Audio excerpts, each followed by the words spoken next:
शहरात अंडरग्राऊंड वीज वाहिन्यांना नगराध्यक्ष बबन साळगावकर यांनी हिरवा कंदील दिला आहे। वीज कंपनीकडून प्रत्येक मीटर मागे 2,500 रुपये देऊन कंपनी खोदकाम करणार आहे, तर वरील प्रत्येक मीटर मागे पालिका 1,000चे नुकसान सोसणार आहे। शहरात तब्बल 33 किलोमीटरमध्ये ही योजना प्रस्तावित आहे।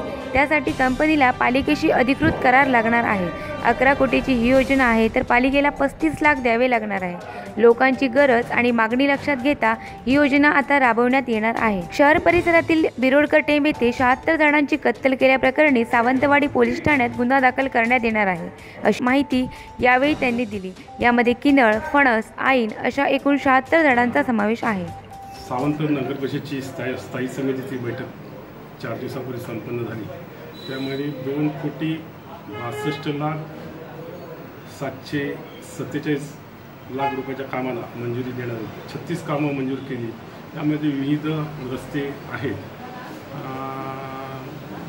पूर्वी ही सर्व कामं कौन्सिल बैठकीमध्ये यायची आणि कौन्सिल बैठकीमध्ये मंजुरी मिळायची, परंतु सर्व अधिकार नवीन शासनाने स्टँडिंगला दिल्यामुळे ही जी कामं स्टँडिंगमध्ये मंजूर केली आणि विविध भागातील अनेक रस्ते 36 रस्ते, त्यामुळे सावंतवाडी शहरामध्ये गटर्स रस्ते अशा स्वरूपाचं काम दिसेल।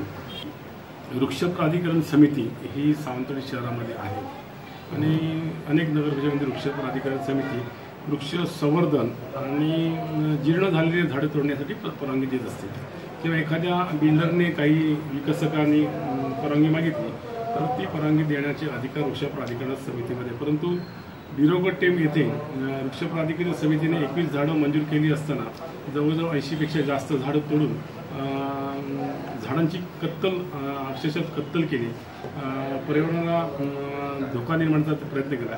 त्याच्यावरती सावंतवाडी नगर परिषदेच्या वतीनं फौजदारी गुन्हा दाखल करण्यात येणार आहे।